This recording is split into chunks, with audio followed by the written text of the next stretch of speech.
안녕하세요. 꿈꾸는 다락방입니다.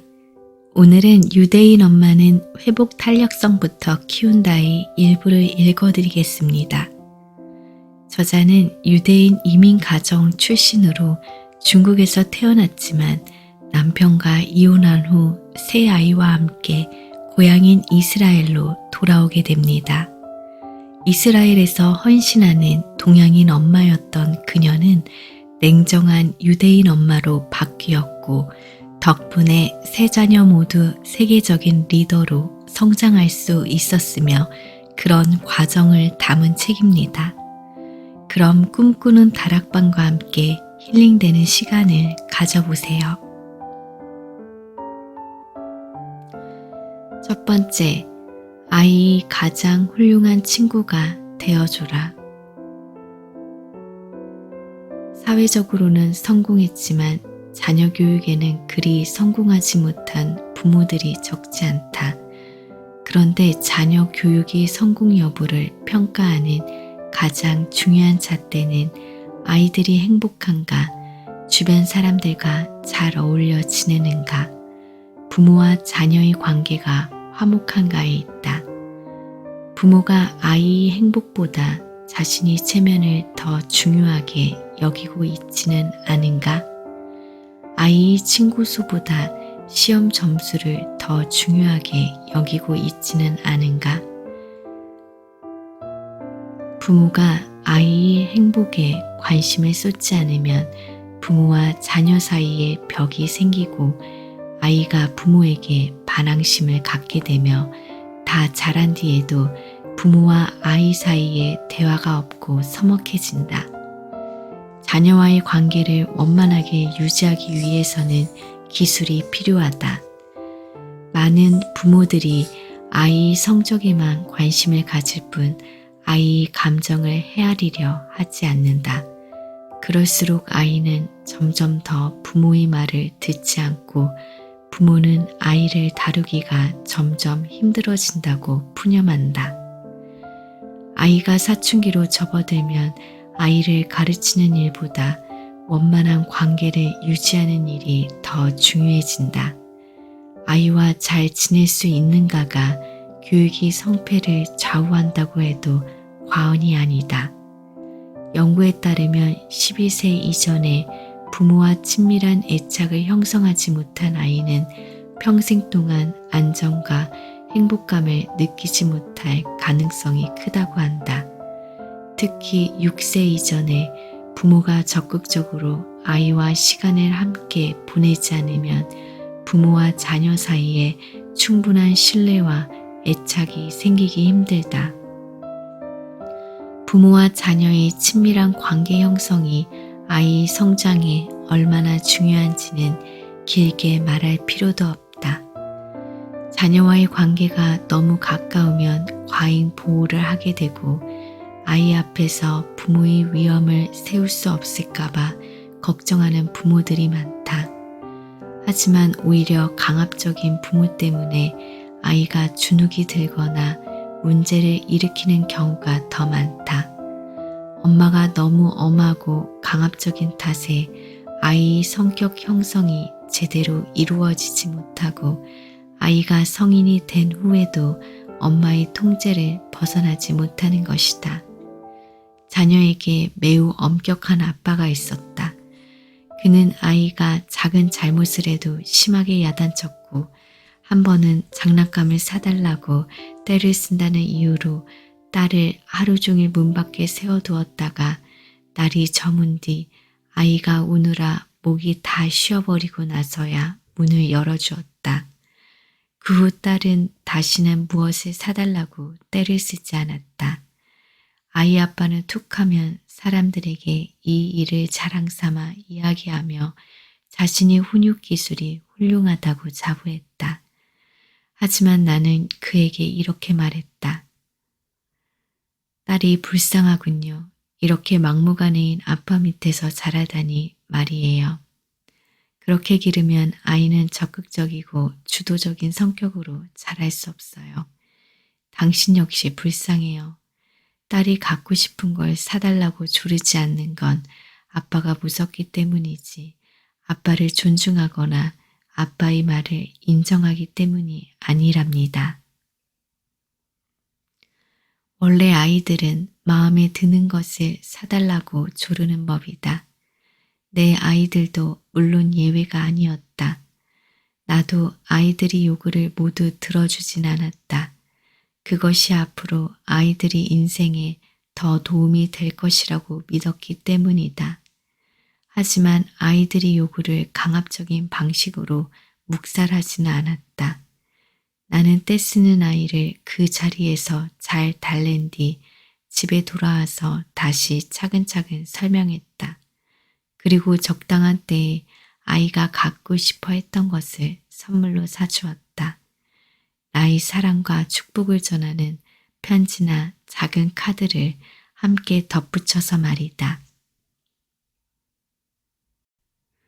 심하게 꾸짖고 겁을 주고 심지어 격리시키거나 체벌을 하는 것은 부모가 인내심이 부족하고 이성적이지 못함을 증명할 뿐이다. 이런 방식은 부모와 자녀의 거리를 멀리 떨어뜨리고 아이의 마음에 어두운 그늘을 들이운다. 앞에서 말한 아빠의 딸은 다시는 아빠에게 무엇을 사달라고 조르지 않겠지만 앞으로 그 어떤 일에도 적극적으로 나서지 않고 자기 의견을 표현하지 않는 소극적인 성격을 갖게 될 가능성이 크다. 유대인들은 자녀 교육을 중시하고 아이에게 규칙을 준수할 것을 강조하지만 그와 동시에 아이와 친밀한 관계를 형성하고 아이에게 적극적으로 사랑을 표현한다. 내가 아는 한 유대인 엄마는 4살짜리와 1살짜리 두 아들을 키우고 있다. 그녀는 무슨 일을 하고 있든 아이에게 엄마가 필요할 때는 곧바로 하던 일을 내려놓고 아이를 돌본다. 그녀의 큰아들은 늘 왕성한 호기심으로 세상을 탐색한다. 작은 아들도 쉬지 않고 기어다니며 손에 잡히는 것은 모두 만지고 잡아당기고 입에 넣어보면서 세상을 인식한다. 그러는 동안 그녀는 계속 아이들을 따라다니다가 아이에게 엄마가 필요할 때 나타나 도와준다. 그렇다고 아이의 행동에 간섭하는 것은 아니다. 그녀는 너무 멀지도 가깝지도 않은 거리를 유지하며 아이들을 지켜본다. 그녀가 내게 말했다. 제 아이들은 다른 아이들과 다른 점이 있어요. 다른 아이들은 엄마를 잃어버릴까봐 자꾸만 뒤를 돌아보고 두리번거리지만 제 아이들은 그럴 필요가 없죠.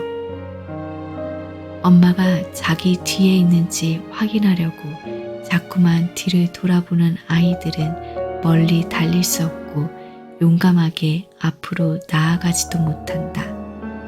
아이가 어릴 때는 엄마가 언제나 아이의 시선이 닿는 곳에 있어야 하고 아이가 부르면 언제든 즉시 반응해 주어야 한다.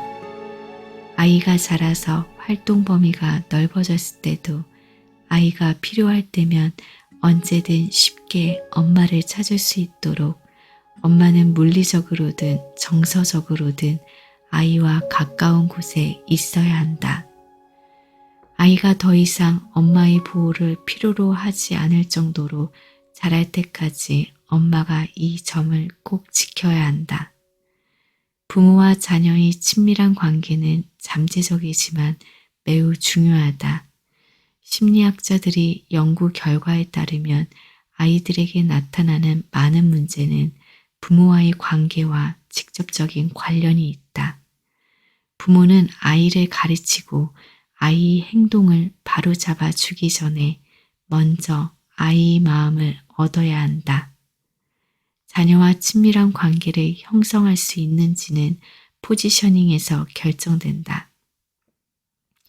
부모는 높은 곳에서 아이를 내려다보는 권위적인 마음이 아니라 아이의 친구처럼 친근한 관계를 형성하고 아이와 많이 소통해야 한다. 사랑과 단호한 교육을 병행하며 폭력이 아닌 대화로 아이를 이끌어야 한다. 회초리로 때려가며 길러야 효자가 나온다는 말은 옛날 이야기이다. 이제는 합리적인 방식으로 아이를 교육해야 하는 시대다. 부모와 아이가 함께 생활을 공유할 때 최고의 교육이 이루어진다. 아이와 식탁에 함께 앉아 식사를 하며 가벼운 대화를 나누고 아이와 함께 영화를 보러 가고 아이와 힘을 합쳐 어떤 활동을 하는 등 사소한 일이라도 아이에게 진심으로 보여준다면 아이도 부모의 깊은 사랑을 느낄 수 있다. 한 가지 주의해야 할 것은 부모의 사랑에 조건은 없어야 하지만 원칙은 있어야 한다는 사실이다. 과도한 사랑으로 아이가 원하는 대로 뭐든 다 해주는 것은 금물이다. 원칙 있는 사랑으로 자녀와의 관계를 친밀하고 원밀하게 유지할 수 있어야 비로소 지혜로운 부모다. 두 번째, 아이의 사교 능력을 훈련시켜라. 나는 어릴 적부터 아버지께 남에게 너그러워야 한다. 내가 옳더라도 상대에게 조금은 져주는 것이 미덕이다. 라는 말을 누누이 들으며 자랐다. 우리 집 아이들은 아이들에게 우리 엄마는 남들에게 아주 너그러워 라고 자랑하곤 했다. 아버지는 내게 교훈적인 이야기를 자주 들려주었는데 그 중에서도 남들과의 관계를 원만하게 유지하는 사교 능력을 중요하게 여겼다. 다음은 아버지가 내게 들려준 이야기다. 다른 곰과 싸우다가 큰 상처를 입은 곰 한 마리가 비틀거리며 산지기가 사는 오두막을 찾아와 도움을 청했다. 곰을 불쌍하게 여긴 산지기가 곰을 오두막에 머물게 했다. 산지기가 곰이 상처에 약을 바르고 풍성한 저녁 식사를 차려주자 곰은 무척 감동했다. 산지기는 하나뿐인 침대에서 곰과 나란히 누워서 잠자리에 들었다. 그런데 곰에게서 고약한 냄새가 나는 것이었다. 산지기가 얼굴을 찡그리며 코를 쥐었다. 어이쿠, 이게 무슨 냄새야? 내 몸에서 지독한 악취가 나는구나. 곰은 미안한 마음에 밤새 잠들지 못하다가 날이 밝자마자 고맙다고 인사를 한 뒤 오두막을 떠났다. 몇 년 뒤 산지기가 산길에서 우연히 그때의 곰을 만났다. 산지기가 물었다. 심하게 다쳤던 상처는 다 나았니? 그러자 곰이 대답했다. 몸이 상처는 나았지만 마음의 상처는 영영 아물지 않을 거예요. 산지기는 곰에게 은혜를 베풀었지만 무심코 뱉은 말 한마디 때문에 곰에게 원한을 사고 말았다. 인간관계란 이렇게 조심스러운 것이다. 요즘 같은 사회에서 성공하기 위해서는 전문적인 능력 외에 훌륭한 사교 능력도 갖추어야 한다. 그러므로 아이의 사교 능력을 길러주는 것이 매우 중요하다. 아이의 사교 능력을 길러주려면 최대한 사회를 경험하게 해야 한다. 아이들 사이에서 생기는 갈등과 충돌에 간섭하지 않는 것은 무관심이나 방임이 아니다.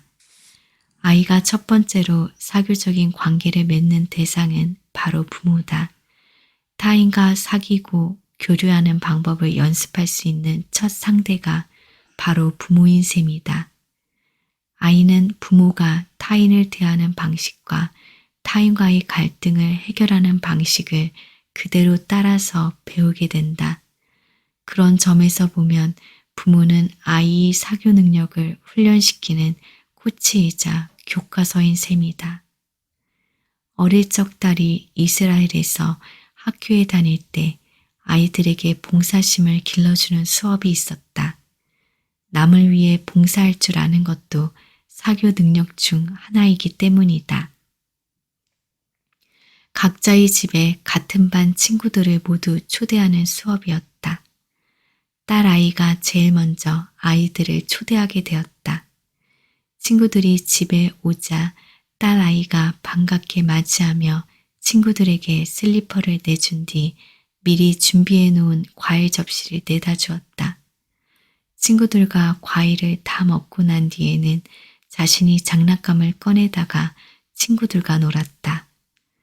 그 수업을 통해서 아이는 좋은 것을 남에게 베풀고 남을 위해 봉사하는 법을 배우게 되었고 남을 돕는 것이 즐거운 일이라는 사실 또한 배웠다. 또 딸아이는 미리 친구들에게 일일이 전화를 걸어 초대 시간과 우리 집의 위치를 알려주었다. 내성적인 아이가 10명이 넘는 친구들에게 전화를 걸어 집에 초대하는 것은 결코 쉬운 일이 아니었다. 나는 먼저 딸 아이에게 친구 집에 전화를 걸었을 때 어떻게 해야 하는지 알려주고 제 오빠를 상대로 예행 연습을 해보게 했다. 이런 예행 연습은 아이의 사교 능력을 기를 수 있는 효과적인 방법이다. 여러 번 반복해서 연습하면서 아이는 전화 예절에 익숙해졌다. 물론 연습을 했음에도 불구하고 처음 통화할 때는 우물쭈물 말을 더듬기도 했지만 그 다음 통화부터는 제법 잘해냈고 마지막 통화 때는 자연스럽게 잘해냈다. 나는 그 후 연말 연시에도 친구들에게 안부 전화를 걸게 해서 사교 능력을 훈련시켰다.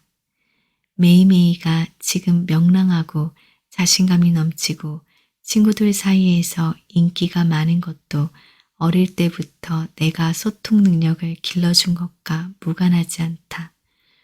나는 그림 그리는 것을 좋아하는 딸에게 직접 만든 카드에 따뜻한 말을 써서 친구들에게 보내게 했다.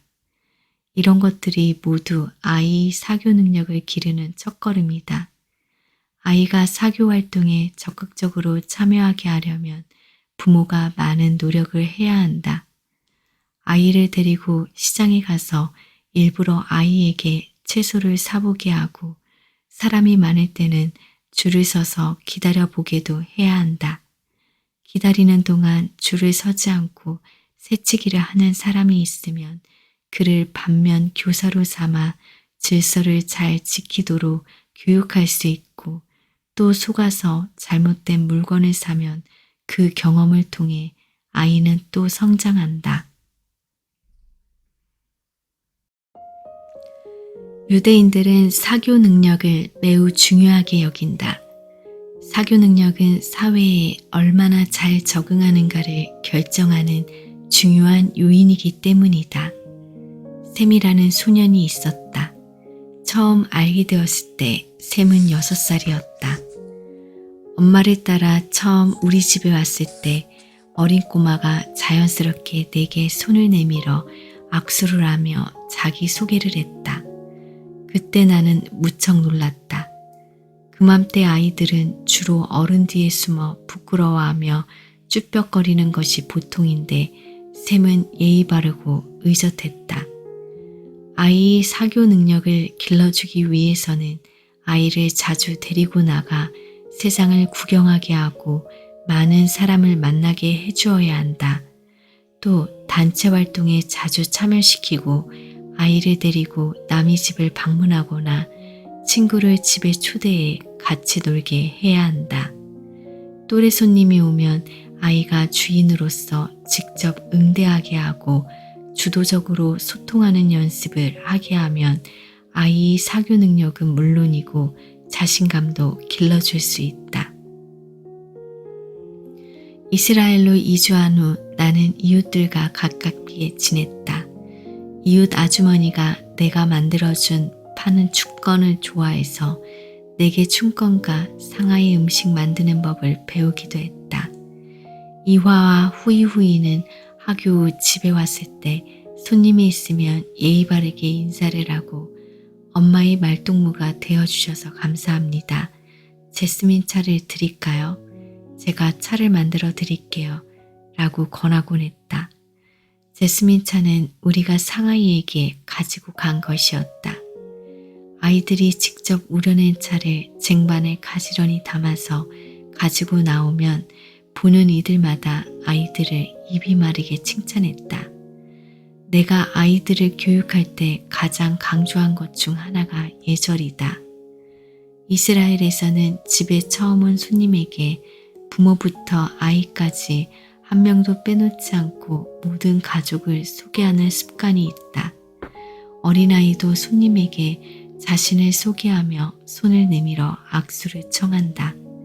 그런데 중국 부모들은 처음 집에 오는 손님에게 가족들 중 어른만 소개하고 어린 아이들은 생략해버린다. 아이가 손님과 대화하다가 실수라도 하면 창피할까봐 손님이 아이에게 묻는 질문에 부모가 먼저 대답해버리거나 아이가 대답하기도 전에 우리 애가 수줍음을 많이 타요 라고 말해서 아이의 대답을 가로막기도 한다. 이것은 자신이 체면 때문에 아이의 인격을 무시해버리는 것이다. 부모가 손님에게 아이를 정식으로 소개하지 않으면 아이는 자신이 손님을 맞이하는 주체라고 생각하지 않는다. 또 부모가 아이의 인격을 존중하지 않으면 아이는 자존감과 자신감을 갖지 못하고 내성적으로 자라거나 주의 관심을 끌기 위해 소란을 피우는 등 문제아가 된다. 아이의 자존감과 자신감, 사교 능력을 길러주려면 집에 손님이 왔을 때 손님에게 반드시 아이를 소개해야 한다. 우리 집 새아이는 이스라엘에서 자라면서 유대인들이 사교 능력, 교육 방식에 자연스럽게 영향을 받았다.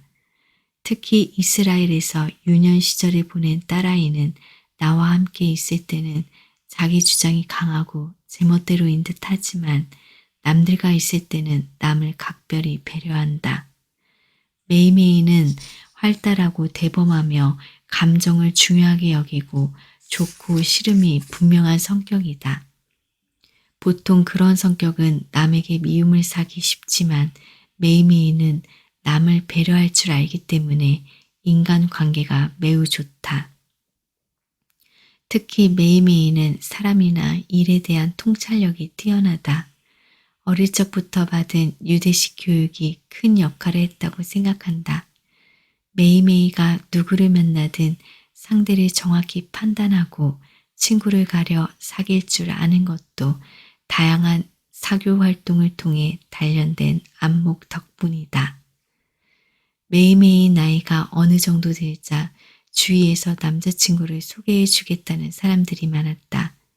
한 번은 내가 메이메이에게 어떤 남자친구를 원하는지 물었다. 두 오빠가 사회적으로 성공했기 때문에 메이메이도 객관적인 조건이 훌륭한 남자를 원할 것이라고 생각했지만 내 예상은 보기 좋게 빗나갔다. 메이메이는 이렇게 대답했다. 조건은 아무래도 상관없어요. 가진 게 없어도 같이 쌓아나가면 되니까요. 딱 하나 원하는 조건이 있다면 학자 집안에서 자란 남자라면 좋겠어요. 매일매일 이런 생각은 유대인들의 입장에선 지극히 당연한 것이다. 유대인들은 학자를 매우 존중하는 문화를 가지고 있다. 유대인의 속담 중에 딸이 학자와 결혼할 수 있다면 전 재산을 팔아도 아깝지 않고 학자의 딸을 아내로 맞이할 수 있다면 모든 재산을 다 주어도 아깝지 않다는 말이 있다. 유대인들은 이 정도로 지식을 중요하게 여긴다. 어릴 적부터 지식을 배우고 학문 연구를 평생의 의무로 생각한다. 이것이 지속되면 개인이 습관이 되고 더 나아가 민족이 전통이 된다. 언젠가는 사회로 나가야 할 아이들이므로 사회에서 사람을 사귀는데 필요한 사교성을 길러주는 것은 필수적이다. 사교성과 언어 표현 능력을 충분히 단련하지 않으면 고집스럽고 편협하고 내성적인 성격을 갖게 되고 이는 책임감과 단체의식이 결여로 이어진다. 이런 성향이 습관으로 굳어지면 울타리 안에서 자란 동물처럼 밖으로 나갈 생각조차 하지 않게 된다. 적극적으로 사람들과 소통하는 능력이 나의 세 아이가 모두 성공한 요인이다. 특히 후이후이는 똑똑한 머리와 넓은 인맥이 사업 성공이 탄탄한 기반이 되었다. 나는 아이들을 울타리 안에서만 가두어 두지 않고 바깥 세상으로 나가 견문을 넓히고 사회에 대한 적응력을 기르게 했던 것이 아이들의 인생에 커다란 도움이 되었다고 믿는다.